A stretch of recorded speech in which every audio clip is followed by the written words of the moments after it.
থাইল্যান্ডে প্রীতি ম্যাচে টানা 2 পরাজয়ে স্বাদ পেল বাংলাদেশ নারী ফুটবল দল। প্রথমটিতে 3-0 আর দ্বিতীয় ম্যাচে হারের ব্যবধান 5-1 গোলে। এশিয়ান কাপের মূল পর্বের আগে এমন ফলাফলে অবশ্য হতাশ হচ্ছেন না কোচ পিটার বাটলার। ম্যাচ শেষে জানালেন সমাধান জানা আছে তার। 5-1 গোলে হার, এটাকে স্রেফ একটা হার হিসেবে ধরলে বাংলাদেশের মেয়েদের হতাশ হওয়াটাই স্বাভাবিক। যারা টানা 2 বারে সাফের রানী তারাই কিনা থাইল্যান্ডের বিপক্ষে 2টি আন্তর্জাতিক প্রীতি ম্যাচে দাঁড়াতেই পারেনি।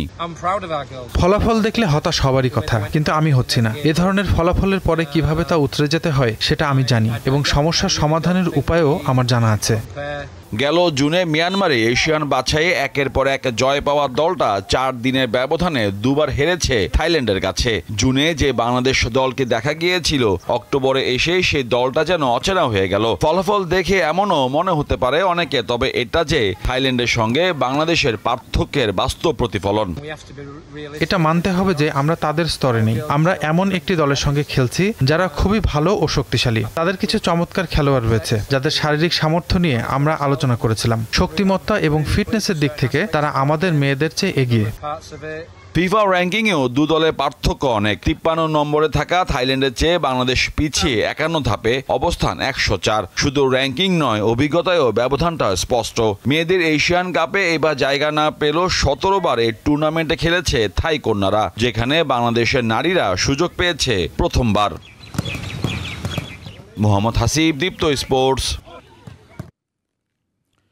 আফগান উইমেন ইউনাইটেড নামে একটি শরণার্থী দল হিসাবে 4 বছর পর আন্তর্জাতিক ফুটবলে ফিরেছে আফগানিস্তানের নারী দল। মরক্কোয় ফিফা আয়োজিত 4 দলীয় ফিফা ইউনাইটস উইমেন্স সিরিজের অংশ নিয়েছে দলটি। আফগান দলের কোচ হিসাবে দায়িত্ব পেয়েছেন স্কটল্যান্ডের পলিন হ্যামিল। টুর্নামেন্টের প্রথম ম্যাচে মেলবোর্নে ক্লাব চাঁদ নারী দলকে 6-1 গোলে হারিয়েছে আফগান উইমেন ইউনাইটেড। 2021 সালে কাতারের বিপক্ষে 5-0 ব্যবধানে হারের পর এটাই আফগান নারী দলের প্রথম আন্তর্জাতিক ম্যাচ। তাদের পরের ম্যাচ বুধবার তিউনিসিয়ার বিপক্ষে এবং টুর্নামেন্টের তাদের শেষ ম্যাচ আগামী শনিবার লিবিয়ার বিপক্ষে। মৌসুমের প্রথম এল ক্লাসিকোতে বার্সেলোনার বিপক্ষে ম্যাচের 72 মিনিটে বদলি হিসাবে মাঠে নামেন ভিনিসিয়াস জুনিয়র। সান্তিয়াগো বার্নাব্যুতে এমন ঘটনায় ক্লাব ছাড়া চিন্তা করছেন এই স্ট্রাইকার। স্প্যানিশ দৈনিক এএস জানিয়েছে, ভিনিসিয়াস মনে করছেন কোচ এখন আর তার প্রতি আগের মতো বিশ্বাস রাখছেন না।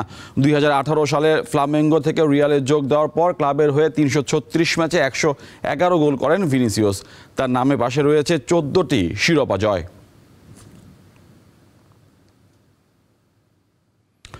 কোনো পদবি নয়, খেলোয়াড়দের দক্ষতা বৃদ্ধির দিকে মনোযোগ দিতে চান বাংলাদেশ ভলিবল ফেডারেশনের অ্যাডহক কমিটির কর্মকর্তারা। দেশ এবং বিদেশে নিয়মিত ক্যাম্প করার পাশাপাশি আন্তর্জাতিক টুর্নামেন্টে অংশ নিতে চান তারা। সেই সাথে তৃণমূল নিয়েও রয়েছে তাদের দীর্ঘমেয়াদী পরিকল্পনা।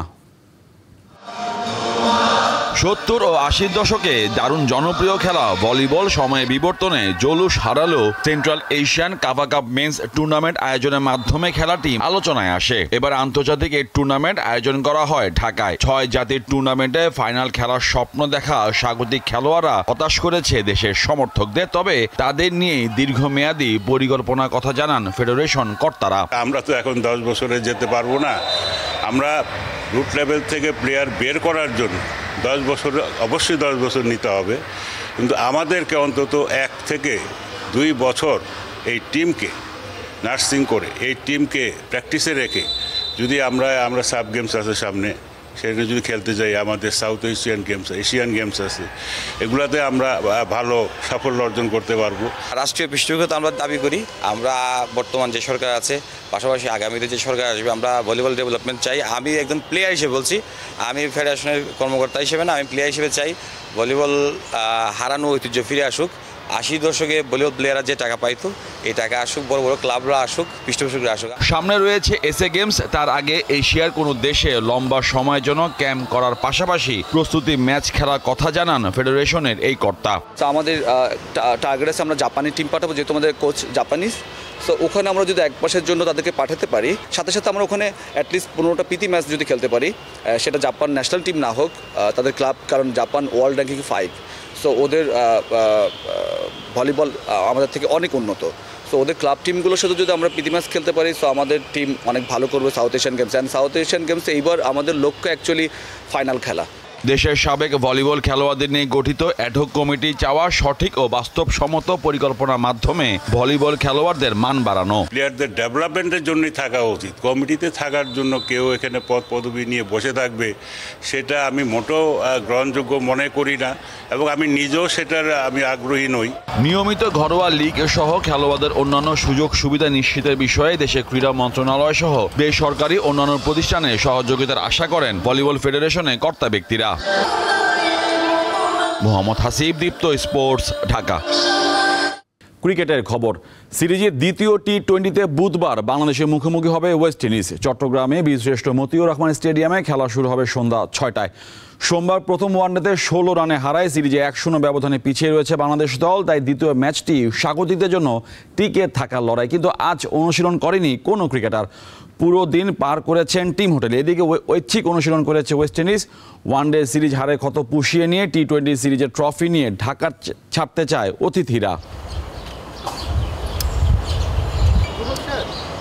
3 ম্যাচ সিরিজে প্রথম টি-20তে আজ পাকিস্তানের মুখোমুখি হবে সাউথ আফ্রিকা। রাওয়ালপিন্ডিতে খেলা শুরু রাত 9টায়।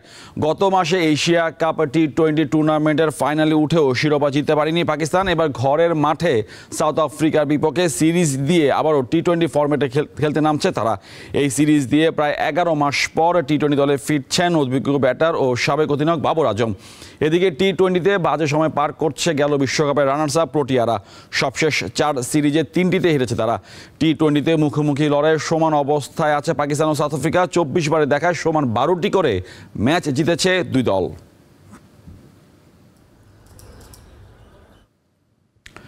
এই ছিল আজকে দীপ্ত স্পোর্টসে। দেশ বিদেশে খেলাধুলার নানা রকম খবর পেতে দীপ্ত স্পোর্টসের সাথে থাকুন আর চোখ রাখুন দীপ্ত টিভি ডিজিটাল প্ল্যাটফর্মগুলোতে।